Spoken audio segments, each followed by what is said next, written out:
Now then, how do I break down what I do into a process? That's the question that we're going to be answering on this week's episode of Ask Emma and Tim.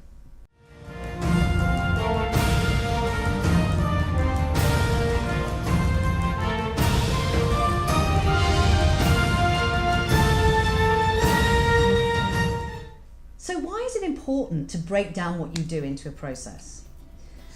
Well, first thing is that it's counterintuitive to do that. If you've been working as a coach or an expert or a speaker, I am going to guess that what you do comes very naturally to you. You've probably been doing it for a long time. You absolutely know what you're doing.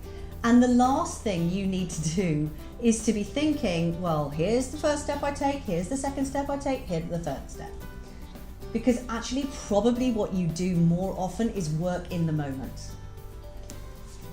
However, if you want to break the time for money trap and earn passive income, you can't be thinking like that. You can't work intuitively away from your clients, if you see what I mean. So it's really important that you do figure out what your process is so that people fully understand all the steps that you are going to teach them to get the result that you want to give them. Because when we instinctively or intuitively know something, the way in which we do it, as Emma says, comes naturally. And for your client or customer, whatever it is you're teaching them, they don't have that intuition, they don't have that experience, they don't have that knowledge, and they need to see that it is possible for them. And the way they see it's possible is for you to define it in terms of easily manageable system or steps to a system or a process that allows them to move from where they are to where they want to be. And whilst that where I want to be, where they want to be, may be far in the future, what you can offer them are small processes within that, small systems, which allow them to move easily from one point to another. Because what they have to understand is that it is possible for them. Because they look at you as the expert and go, I can never do that. I mean, have you ever done that? You've looked at someone and go, well, I can never do that. But actually, of course, you probably could, provided that you were given the process, the system and the steps to move you from where you are now in ignorance to where you want to be. So as an example, let me just take you through our 5-step process. And that's the 5-step process that helps you to build the information business of your dreams. So step 1 is to find your sweet spot. Step 2 is to craft your message.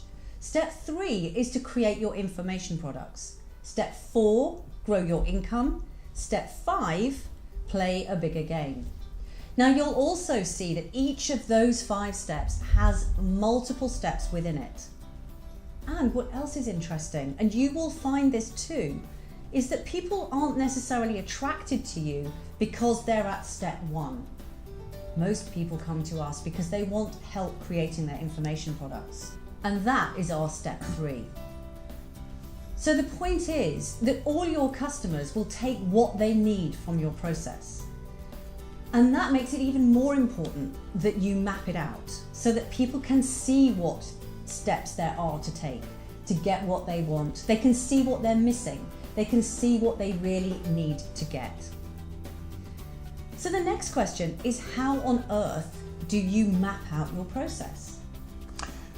Now, again, if we go back to the beginning of our conversation today, Emma talked about intuition, the instinct that you have to be able to do what you do.